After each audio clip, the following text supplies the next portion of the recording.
حضرت حذیفہ فرماتے ہیں کہ رسول اللہ صلی اللہ علیہ وسلم نے فرمایا کہ وہ شخص جنت میں داخل نہیں ہوگا جو چغل خوری کرتا ہے، یعنی اتنا سنگین گناہ ہے کہ اس کے ہوتے ہوئے جنت میں داخل نہیں ہو سکتا، کہ ساتھ شیطانی گناہ بھی ساتھ ہو جنت میں داخل ہو جائے، نہیں، یا تو معافی تلافی کر لے اللہ معاف فرما دے، یا جہنم کے اندر اس کی سزا ہو اور صفائی کے بعد پھر جنت میں جائے۔ اس گندی عادت کے ساتھ جنت میں جائے، نہیں جا سکتا۔ رسول صلی اللہ علیہ وسلم نے فرمایا کہ اللہ کے بہترین بندے وہ ہیں جنہیں دیکھ کر اللہ یاد آ جائے۔ اللہ کے بہترین بندے وہ ہیں جنہیں دیکھ کر اللہ یاد آ جائے، اور بدترین بندے وہ ہیں جو چغل کھانیاں والے، دوستوں میں جدائی ڈالنے والے ہیں، اور جو اس کی کوشش میں لگے رہتے ہیں کہ اللہ کے پاک بندوں کو کسی گناہ سے ملوث یا کسی مصیبت اور پریشانی میں مبتلا کر دیں۔ یہ بدترین لوگ ہیں۔ تو یہاں رسول کریم صلی اللہ علیہ وسلم نے اللہ والوں کی نشانی یہ بتلائی کہ جن کے دیکھنے سے اللہ یاد آ جائے، اور بدترین لوگ وہ قرار دیے جو چغل خوریاں اور چغل کھا کر دوستوں میں پھوٹ ڈالنے والے، جن کی عادت اور جن کی زندگی کا دلچسپ مشغلہ ہو کہ بندگان خدا کو بدنام کرنے کے لیے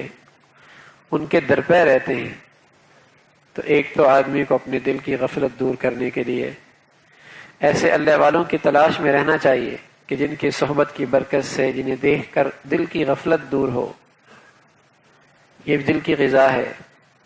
روٹی پانی کے لیے تو نہ جانے کیا پاپڑ بیلتے ہیں اور کتنی دوڑ لگاتے ہیں۔ کبھی ہمیں اپنے دل کی دنیا کا بھی دیکھ لینا چاہیے کہ اس کا بھی کوئی حق ہے اور اس کو بھی کسی غذا کی ضرورت ہے۔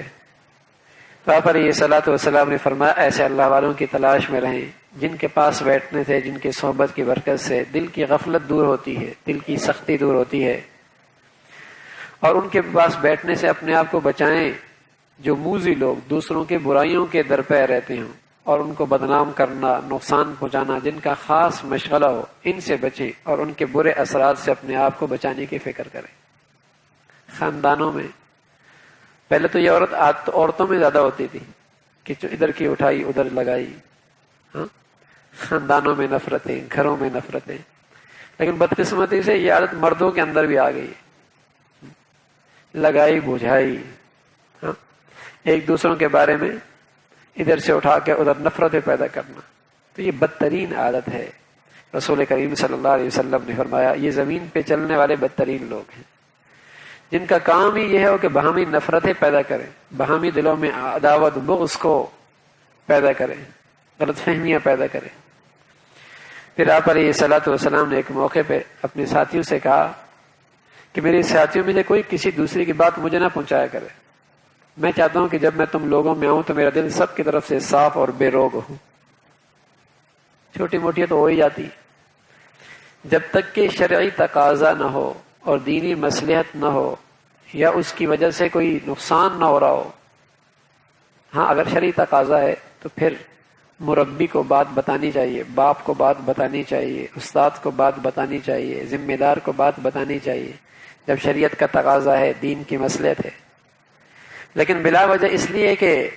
اس کا دل اس سے برا ہو جائے، تو حضور نے فرمایا بھائی میرے ساتھیوں کے بارے میں مجھے کوئی بات نہ بتائے، اس لیے کہ بات بتاؤ گے تو میں بھی انسان ہوں، کچھ نہ کچھ تو اثر لوں گا نا، تو میرے دل کے اندر اس کے بارے میں کچھ آ جائے گا۔ میں چاہتا ہوں میں اپنے ساتھیوں کے پاس اس طریقے سے دوستوں میں رہوں، اپنے ساتھیوں میں رہوں کہ میرا دل سب سے صاف ہو، سب سے صاف ہو۔ میں عرض کیا کہ ایک تو شرعی تقاضا ہے اور مقصود تربیت ہے، نظام چلانا ہے، ماحول بچانا ہے، استاد ہے، شاگرد ہے، مربی ہے، باپ ہے، انہیں کسی کا یا ظالم کی زیادتی کا تذکرہ کسی کے سامنے ہو رہا ہے اس لیے کہ اس کے ظلم سے بچا جا سکے، اس کی شریعت نے گنجائش دی ہے، یہ چغل خوری میں داخل نہیں، غیبت میں داخل نہیں۔ لیکن بلا وجہ ایسی فضول کے تذکرے بعض طبیعتیں ہوتی ہیں، اور وہ دوسروں کی عزتوں کے درپے ہی رہتے ہیں، اور مقصود یہ ہوتا ہے کہ بس اس کا دل اس سے کھٹا ہو جائے۔ ان کے آپس کے تعلقات کیوں اچھے ہیں، یہ کاروباری آپس میں کیوں اکٹھے بیٹھتے ہیں، ان بھائیوں میں آپس میں کیوں پیار ہیں، دوستوں میں کیوں اچھے تعلقات ہیں۔ تو کاٹا پیٹی میں طبیعت لگی رہتی ہے کہ ادھر سے لگائی اس کا دل خراب کر دیا، ادھر سے اس کا دل خراب کر دیا۔ تو پیارے نبی علیہ الصلوۃ والسلام یہ بدترین اخلاق ہے، یہ بہت بری عادت ہے۔ انہی مفاسد میں خطرناک نتیجے جیسے چغلخوری سے پیدا ہوتے ہیں